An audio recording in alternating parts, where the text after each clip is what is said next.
Bonjour à tous, ça va bien? Heureux de vous retrouver en grand nombre. On poursuit dans notre série dans Romains un très, très beau passage et je pense que Dieu va nous parler ce matin parce qu'il est puissant. Ce passage-là m'a parlé, m'a édifié encore une fois. Vous savez, à l'Espoir, on prie pour être une Église émerveillée par l'Évangile de Jésus-Christ, mais la lettre aux Romains, c'est la lettre où aller, pour vraiment être émerveillé par l'Évangile de Jésus-Christ. Alors, la semaine dernière, Clément m'a volé un bout de mon texte. On va régler ça ensemble. Mais maintenant, c'est comme ça que le passage de ce matin commence. Mais maintenant, sans la loi. Ce que Paul a établi jusqu'à présent, c'est que ceux qui ne connaissent pas la Bible, parce que lorsqu'il est question de loi, ici on parle de la Bible, ceux qui ne connaissent pas la Bible peuvent quand même connaître Dieu dans le sens qu'il y a un créateur qui est là. La nature nous parle d'un créateur. Et quelqu'un qui dit non, il n'y a pas de Dieu, Paul nous dit qu'il est inexcusable. Il est inexcusable d'aller au point, à l'endroit où il dit non, mais moi je suis le centre de l'univers. Moi je vais trouver le sens de mon existence en moi-même. Je n'ai pas besoin de Dieu. Et dans Romains 2, ce que Paul fait, c'est qu'il dit, OK, mais attendez, là. Je vous connais, vous les religieux. Vous vous dites, ah, Seigneur, je te bénis de ce que je ne suis pas comme le reste du monde qui n'ont pas la Bible, parce que moi j'ai la Bible. Et Paul dit non, vous êtes encore plus coupable si c'est possible, parce que vous avez une connaissance beaucoup plus précise de Dieu, puis en fait, vous êtes des hypocrites, vous prenez ça pour vous justifier devant Dieu. Et c'est vraiment sur cette idée que Paul termine en disant, personne ne va être justifié par les œuvres de la loi. C'est là qu'on se tourne ce matin. Et donc, à quoi sert la loi? Est-ce que Paul est en train de rejeter les 10 commandements, rejeter l'Ancien Testament? Pas du tout. Il dit la loi est parfaite. La loi nous aide à vraiment avoir du discernement pour dire ça c'est bon, ça oui, ça non, avoir du discernement sur ce qui est bien, où on doit aller. Mais en même temps, la loi nous condamne. La loi nous condamne parce qu'elle révèle. La loi révèle qu'on n'est pas à la hauteur. Et donc, la loi devient un pédagogue qui me confronte, qui confronte ma conscience. C'est ce que Paul nous dit ici. Sans la loi est un pédagogue, un miroir que Dieu place devant nos yeux. Et on va aller ensemble dans la prière pour que Dieu vienne nous montrer la beauté de l'Évangile. Parce que là, ce mystère-là est dévoilé aujourd'hui d'une manière extraordinaire. Et je vous avertis, ça va être confrontant. Ça va être confrontant parce qu'en principe, si on a bien compris Paul, tout le monde ici est pécheur. Tout le monde. On va aller dans la prière. Père éternel, on vient dans ta présence pour t'adorer, pour te célébrer, pour te dire qu'on veut marcher dans tes voies et entendre ta parole. Seigneur, tu nous as déjà démontré qu'on est tous pécheurs. Tu nous as déjà démontré que nous avons besoin de toi, Seigneur. Père, viens nous parler par tes Écritures. Viens parler à nos cœurs. C'est dans le nom de Jésus-Christ qu'on prie. Amen. Amen. Alors, bon matin. Le passage biblique de ce matin est dans Romains 3, les versets 21 à 31, dans la nouvelle édition de Genève. Donc, Romains 3 et au verset 21. Mais maintenant, sans la loi est manifestée la justice de Dieu, à laquelle rendent témoignage la loi et les prophètes. Justice de Dieu par la foi en Jésus-Christ pour tous ceux qui croient. Il n'y a point de distinction, car tous ont péché et sont privés de la gloire de Dieu. Et ils sont gratuitement justifiés par sa grâce, par le moyen de la rédemption qui est en Jésus-Christ. C'est lui que Dieu a destiné à être, par son sang pour ceux qui croiraient, victime propitiatoire afin de montrer sa justice, parce qu'il avait laissé impunis les péchés commis auparavant, au temps de sa patience. Il montre ainsi sa justice dans le temps présent, de manière à être juste, tout en justifiant celui qui a la foi en Jésus. Où donc est le sujet de se glorifier? Il est exclu. Par quelle loi? Par la loi des œuvres? Non, mais par la loi de la foi. Car nous pensons que l'homme est justifié par la foi, sans les œuvres de la loi. Ou bien Dieu est-il seulement le Dieu des Juifs? Ne l'est-il pas aussi des païens? Oui, il est aussi des païens. puisqu'il y a un seul Dieu qui justifiera par la foi les circoncis et par la foi les incirconcis. Annulons-nous donc la loi par la foi? Loin de là. Au contraire, nous confirmons la loi.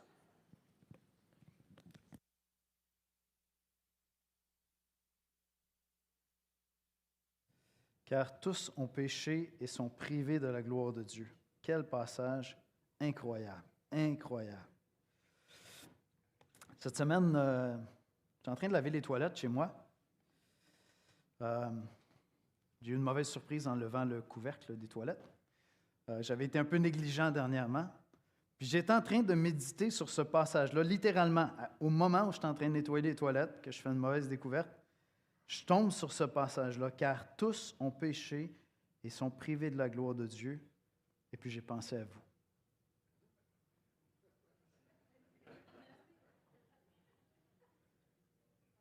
J'ai dit, mais oui, c'est en plein ça. C'est ça que Paul vient juste d'établir. Paul vient d'établir que toute notre justice, c'est comme une toilette souillée. Certains d'entre nous, c'est ce que Paul vient de dire, ben tu sais, on a des belles toilettes. Ils sont comme vraiment bien. Tu lèves le couvercle, tu découvres d'autres choses. D'autres, c'est tellement bien que ben, tu ne boirais pas dedans, on s'entend? Tu ne transformerais pas ça en abreuvoir.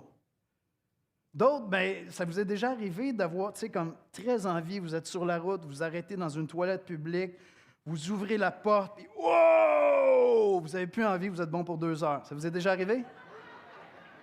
Certains d'entre nous, nos vies ressemblent plus à ça. Donc, il y en a que c'est très rangé, tu sais.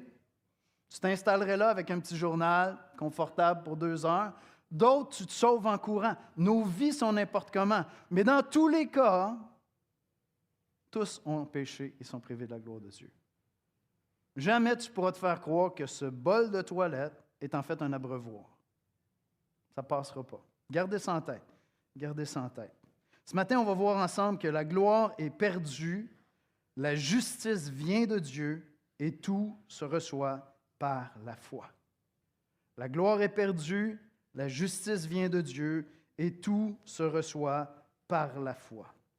La gloire de Dieu, la gloire perdue, car tous ont péché et sont privés de la gloire de Dieu. Pour certains, ça va être étrange comme affirmation, privé de la gloire de Dieu. Bah, Dieu peut bien la garder, sa gloire.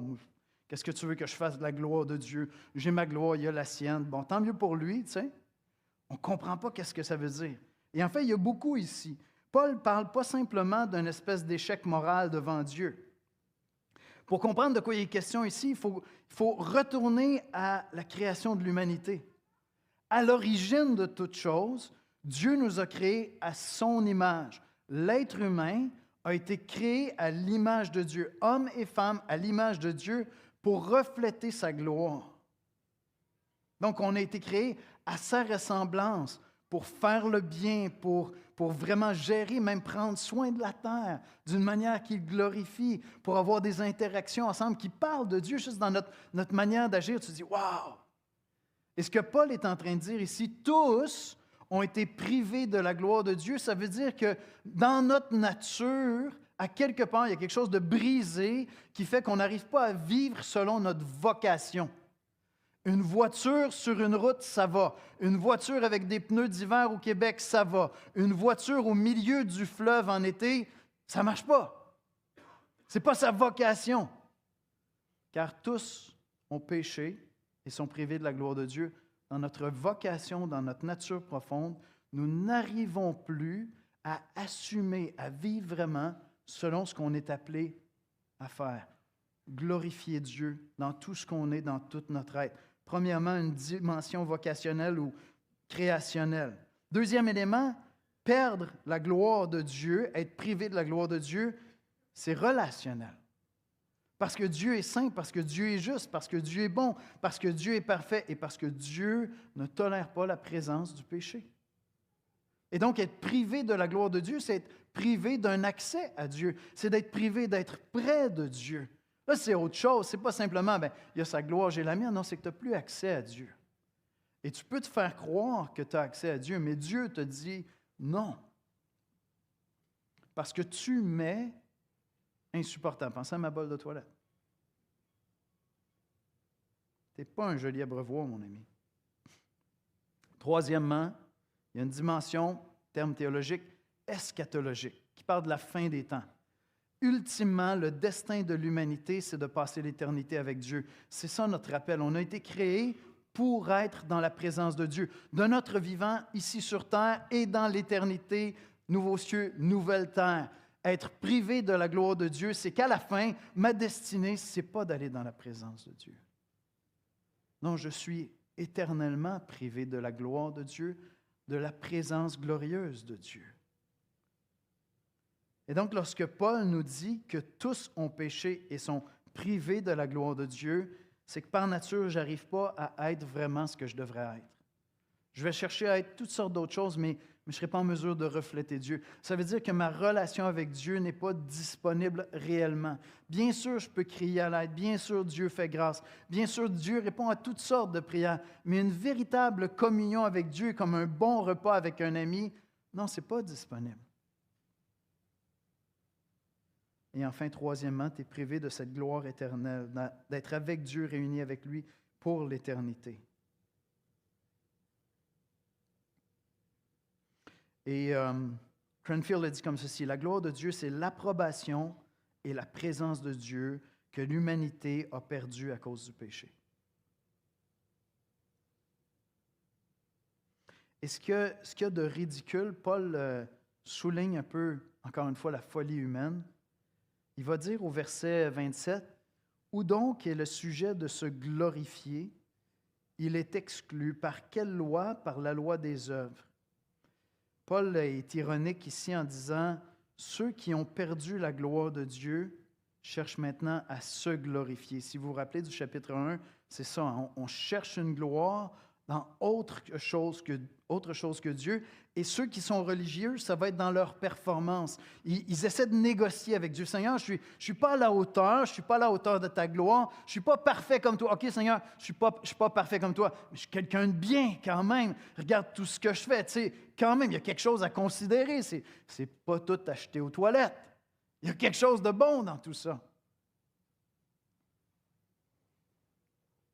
Où donc est le sujet de se glorifier? Il est exclu. Il est exclu entièrement, complètement. Tom Schreiner va dire, si toute fierté humaine est exclue, c'est parce que personne n'a atteint la gloire de Dieu. Ce que je veux, c'est être en relation avec un être parfait, parfait moralement, sans péché, juste, droit, amour. Cette perfection-là m'est inaccessible. Pas parce que je ne suis pas Dieu, parce que je suis pécheur. J'ai perdu cet accès-là. On a été créés pour avoir accès à Dieu. Dans le jardin, Adam et Ève avaient accès à Dieu. La communion était parfaite, tout y était. Ils reflétaient Dieu, ils étaient en communion avec Dieu, ils allaient passer l'éternité avec Dieu. Déjà, leur éternité avec Dieu commençait là. Et puis l'être humain se rebelle, se révolte, pêche. Dieu dépose un jugement et dit, tu ne poursuivras pas ta vie comme ça, je te condamne à mort. Non seulement à mort physiquement, mais tu vas vivre cette déchéance-là de la mort de plein de manières dans la nature, dans ta santé, à travers la maladie, dans vos relations, parce que vous êtes mort spirituellement, incapable de refléter la gloire de Dieu, et tu vas être séparé de ma gloire pour l'éternité.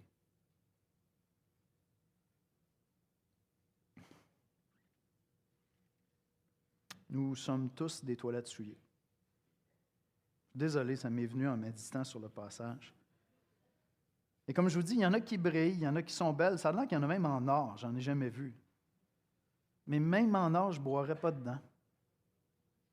Ça ne se transformera pas en abreuvoir pour moi, cette affaire-là. À la question que Paul nous pose et que le texte nous pose à ce moment-ci, c'est, est-ce que tu reconnais que devant Dieu, toutes tes œuvres ne valent pas mieux qu'un bol de toilette? Est-ce que tu reconnais ça ou tu as la prétention de dire, non, regarde, je vais le mettre tellement propre que tu vas avoir le goût de boire dedans? Est-ce que tu es encore là dans ta compréhension de Dieu et de toi-même? Un endroit où tu dis, non, laisse-moi frotter encore, tu vas voir, ça va devenir alléchant, cette affaire-là. va t'en licher les babines. Est-ce que tu es là ou est-ce que tu reconnais que le meilleur que tu pourras faire ne changera pas ça? Tu es privé de la gloire de Dieu. Toutes tes œuvres cachent derrière toutes sortes d'autres choses. Et ce matin, je prêche dans une église. Dans une église, c'est la meilleure place pour trouver des gens qui ont des bols de toilette très propres, moralement, et qui se prennent au sérieux là-dedans. Plutôt qu'avoir l'humilité de dire, non, Seigneur, j'ai besoin de ta grâce. Parce que par nature, c'est ce qu'on cherche à faire. Par nature, on cherche à se justifier. Puis on se compare avec les autres, puis on dit, ouf, écoute, j'en ai vu, là, tu ouvres la porte, tu te sauves en courant. C'est comme, that's a messy life. Ça, c'est une vie qui pue. La mienne, quand même. Je suis quelqu'un de bien. J'aime mon épouse, je prends soin de mes enfants. Je ne vais pas voir ailleurs. Je paye mes impôts. Je vais à l'église. Je suis quelqu'un de bien. Mais pas aux yeux de Dieu. Pas aux yeux de Dieu. T'es où? T'es où là-dedans? Mais maintenant, la justice de Dieu. Il y a une bonne nouvelle. Il y a une bonne nouvelle. La justice de Dieu. Une justice révélée par Dieu que l'être humain ne peut pas produire. Et là, Paul aborde peut-être le plus grand mystère de la Bible. Comment un Dieu juste peut-il déclarer juste des injustes? Sans se renier lui-même. Une justice révélée par Dieu que l'être humain ne peut produire. Mais maintenant, sans la loi, sans que tu arrives à te qualifier en obéissant à la loi, en mettant toute ta vie en ordre, sans la loi est manifestée la justice de Dieu à laquelle rendent témoignage la loi et les prophètes.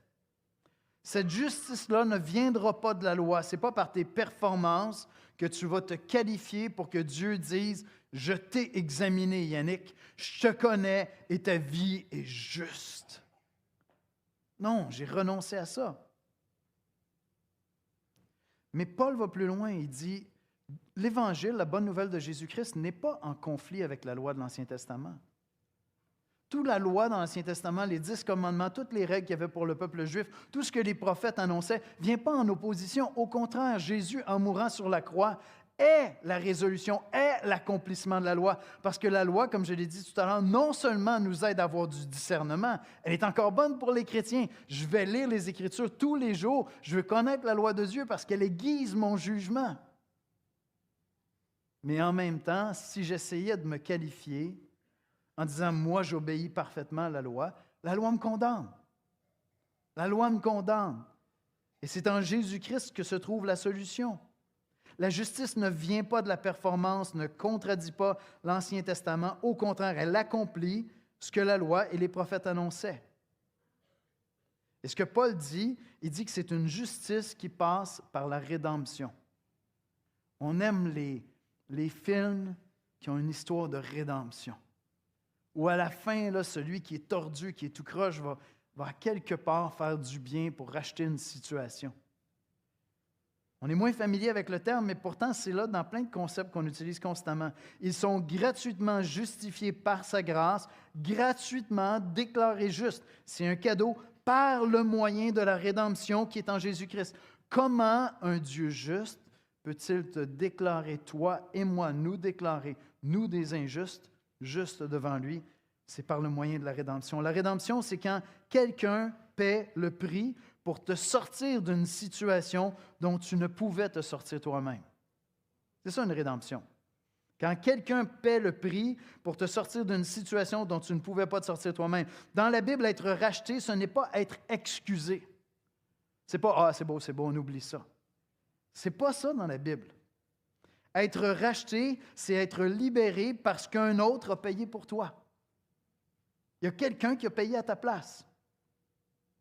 Paul ne dit pas que Dieu a fermé les yeux sur notre péché. Toi et moi, on est pécheurs, on pêche, on bronche de plusieurs manières, nous dit l'apôtre Paul.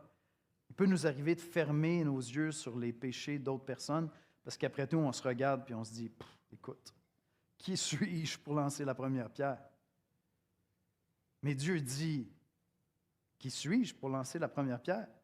Dieu. Dieu. Dieu ne se regarde jamais dans le miroir en disant « Ouais, écoute, je ne serai pas trop dur avec eux, après tout, moi. » Non, c'est Dieu. À cette question que celui qui est sans péché lance la première pierre, Dieu dit présent. Je suis celui qui exercera la justice sur l'humanité. Et si Dieu n'exerce pas constamment la justice contre le mal que font les hommes et les femmes sur la terre, actuellement, Pierre nous dit c'est qu'il use de patience afin qu'on puisse se repentir. Autrement, tous mourraient immédiatement. Mais Dieu use de patience afin qu'on puisse être touché par ce message de l'Évangile. Touché par ce message de l'Évangile. Paul ne dit pas que Dieu a fermé les yeux sur notre péché, mais qu'il a payé le prix pour nous en faire sortir. La grâce gratuite pour nous a coûté cher à Dieu. Il y a quelqu'un qui a payé le prix, c'est Christ sur la croix. C'est le Père qui a donné son Fils. C'est la Sainte Trinité qui s'est engagée dans ce projet extraordinaire de payer à ma place. Cette semaine, j'ai aidé un petit couple en boostant leur voiture. J'étais pressé, ça ne me donnait pas tellement. Il m'arrête, monsieur, on a des câbles boostés, est-ce que tu pourrais juste nous aider à repartir ma voiture, tout ça? C'est bon. Ouvre le hood, ça ne m'a pas pris beaucoup de temps. J'ai posé un geste de rédemption. Vous allez me dire, c'est un petit geste, là, ils n'ont pas fait rentrer au ciel. Mais ils n'ont pas appelé de dépanneuse. Ils n'ont pas payé pour une dépanneuse. Je me suis arrêté, puis j'ai ouvert le capot de ma voiture, puis on a démarré leur voiture, puis je suis parti. J'ai posé un geste de rédemption. Ce n'est pas quelque chose... Ils ne m'ont pas payé. Je l'ai fait gratuitement. On a racheté une situation. Ils étaient dans le pétrin, ils étaient mal pris. Je l'ai fait. C'est un acte de rédemption. C'est ce que Christ a fait. Ils ne pouvaient pas la partir eux-mêmes, leur voiture. Ils ne pouvaient pas le faire. Ils avaient besoin que quelqu'un les sorte du pétrin. C'est un tout petit geste, là. Mais vous comprenez Christ, ce qu'il fait? C'est que toi et moi, on est privés de la gloire de Dieu. Par nature, on n'est plus capable de marcher dans les voies de Dieu vraiment. On a été créés pour refléter Dieu, mais on n'y parvient plus. On est privé d'une vraie relation avec Dieu, et dans l'éternité, on est condamné à ne pas être dans sa présence, privé de la gloire de Dieu. Et Christ intervient, Jésus intervient, Dieu le Fils devient homme, meurt sur la croix et vient payer le prix de nos fautes à notre place. Pendant que j'étais en train d'étudier le passage, j'avais l'image qui me venait à l'esprit d'un juge, les yeux remplis de compassion, qui passe ses journées à taper puis à dire « Pardonnez, pardonnez, pardonnez, pardonnez, pardonnez. » Parce que c'est ce que Dieu fait à toute personne, nous dit l'apôtre Paul, qui croit dans le sacrifice de Jésus-Christ à la croix.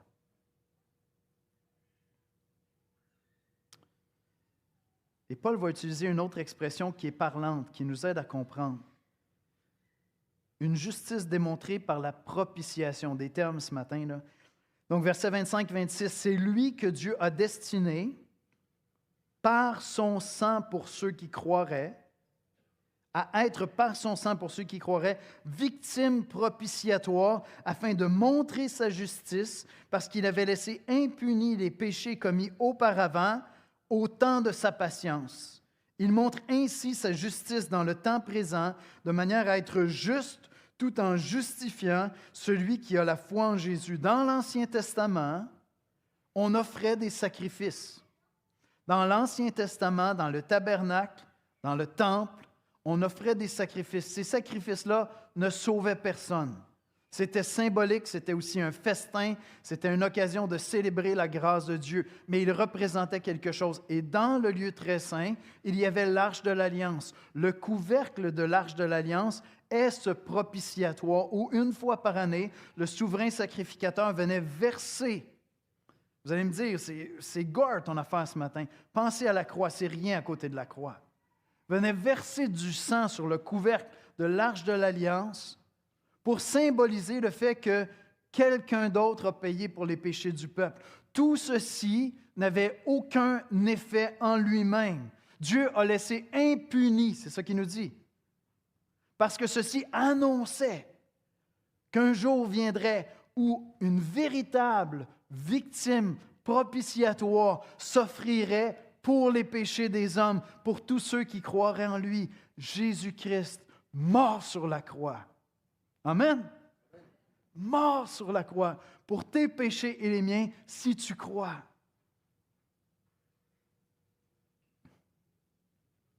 Le péché a un coût et ce coût-là est pris en charge par Christ sur la croix ou par toi lorsque tu vas te présenter devant Dieu si tu ne crois pas. Paul nous dit que ce Jésus de Nazareth qui a été crucifié en se livrant pour être pendu au bois a été fait victime propitiatoire à notre place. Dieu ne ferme pas les yeux sur le péché. Dieu juge le péché en Jésus-Christ. Dieu demeure juste tout en justifiant parce que Christ s'est offert volontairement, parce que Dieu a offert son Fils volontairement. Carson dit, Romains 3, 25, 26, montre que le pardon de Dieu n'est pas arbitraire. Ce n'est pas Dieu qui dit « Ah, ça va, ça va ». Dieu reste juste même lorsqu'il déclare juste le pécheur. Voyez-vous, à la croix, Dieu ne ferme pas les yeux sur le mal. Au contraire, il regarde le mal en face et il assume le prix. Il assume le prix. Jésus devient l'endroit où la justice de Dieu et la grâce se rencontrent. En Jésus-Christ, Jésus devient victime propitiatoire. À ma place et la tienne. Je reviens à mon illustration du bol de toilette. Je ne vous laisserai pas aller si facilement. Pensez-y. Je lave ma toilette qui était surprenamment souillée. Je tire la chaîne, c'est beau. Je me déplace comme ça, j'ouvre le robinet, puis je bois de l'eau.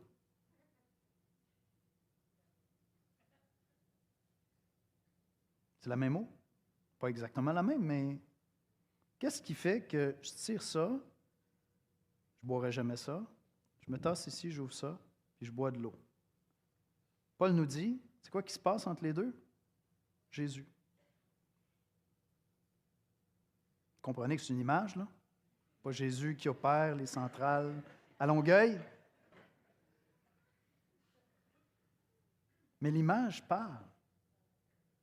Qu'est-ce qui fait que je deviens agréable aux yeux de Dieu, moi qui étais dans toute ma justice tout croche, pas plus sympathique et alléchant qu'un bol de toilette, et que Dieu, après, va m'accueillir dans sa présence? Qu'est-ce qui se passe entre les deux? C'est Jésus. Et certains d'entre nous vont passer leur vie à dire non, non, non, attends. Je suis capable de nettoyer cette toilette-là. Écoute, tu vas te garrocher dedans. Une grande soif, là, la tête première. Wow! C'est ce que Paul nous dit. Tu ne peux pas y arriver. Tu ne peux pas y arriver. Tu as besoin quand à la toilette. Vous n'irez plus jamais à la toilette de la même manière, je vous le dis. Entre la toilette et le robinet, Jésus. Et là, tout d'un coup, tu deviens agréable aux yeux de Dieu. C'est vraiment magnifique, l'Évangile, je vous dis. C'est vraiment magnifique.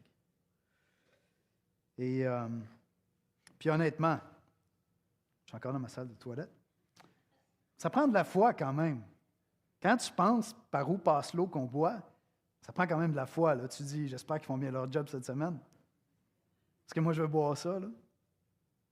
C'est exactement ça que Paul nous dit ici. Troisième élément, la foi. La foi comme moyen, pas comme mérite. La foi comme moyen, pas comme mérite. Justice de Dieu par la foi en Jésus-Christ pour ceux qui croient.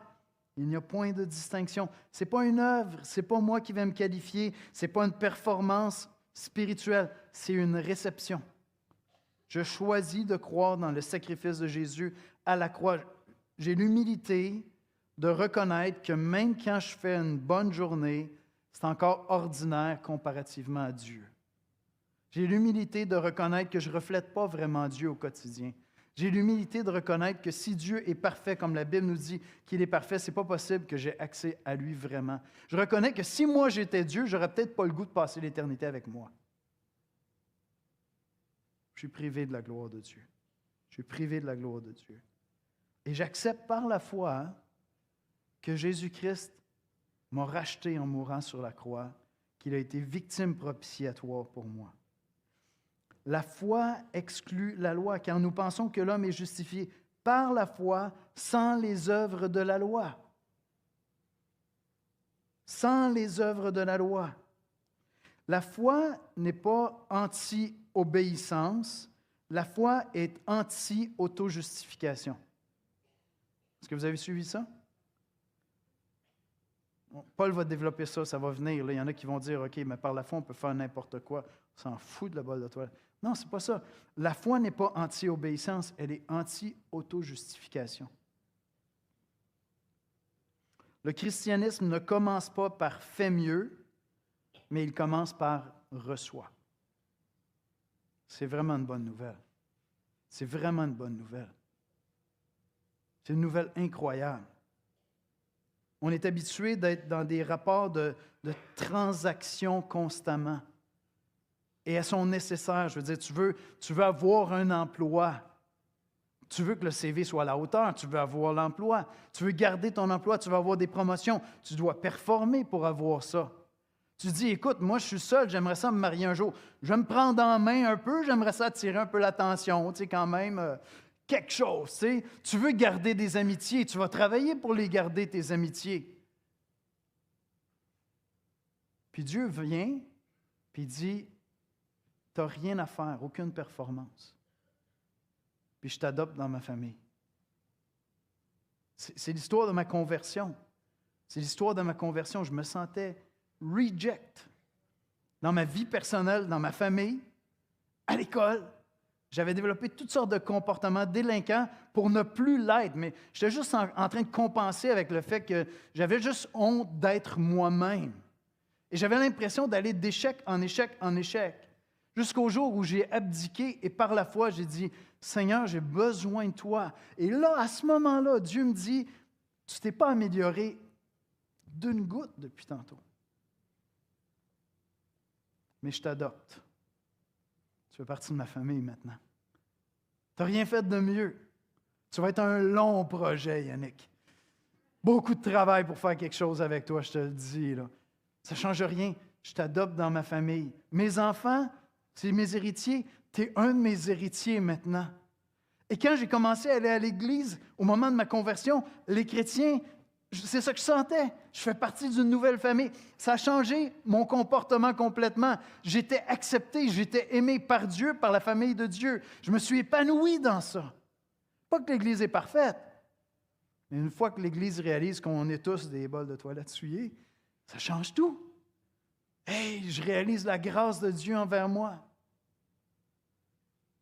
C'est littéralement l'expérience de ma conversion. Je suis passé d'un individu qui avait honte de ce qu'il était, de ce qu'il faisait et de ce qu'il deviendrait, à quelqu'un qui se savait aimé de Dieu. Pas plus compétent, pas plus hot, mais aimé de Dieu. Parce qu'entre mes œuvres et la personne de Dieu, il y avait Jésus. Et tout d'un coup, je faisais partie de la famille. Je vais inviter les musiciens à venir me rejoindre à l'avant, s'il vous plaît. La foi n'est pas une performance, c'est renoncer à toute prétention devant Dieu. Voyez-vous, le christianisme ne commence pas par « fais mieux », mais par « reçois ». Et Paul va plus loin, il va dire « la foi unifie tous sous un seul Dieu ». La foi, ce n'est pas l'affaire de tel ou tel peuple, ou telle nation, ou telle culture, ou telle démographie, ou tel sexe. Puisqu'il y a un seul Dieu qui justifiera par la foi les circoncis et les incirconcis. Et ce signal que Dieu donne de dire, ce message-là n'est pas pour les Juifs seulement, les circoncis, mais pour tous les êtres humains de la terre. Parce qu'on est tous pécheurs. Et la somme totale de nos bonnes œuvres ne transformeront pas notre bol de toilette en un abreuvoir alléchant.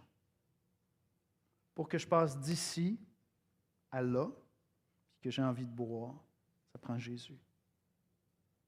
Où est-ce que tu te trouves actuellement? Dans quelques semaines, on va avoir des baptêmes. Dans quelques instants, on va prendre le repas du Seigneur, puis on va célébrer l'œuvre de Christ à la croix. Où est-ce que tu te situes actuellement?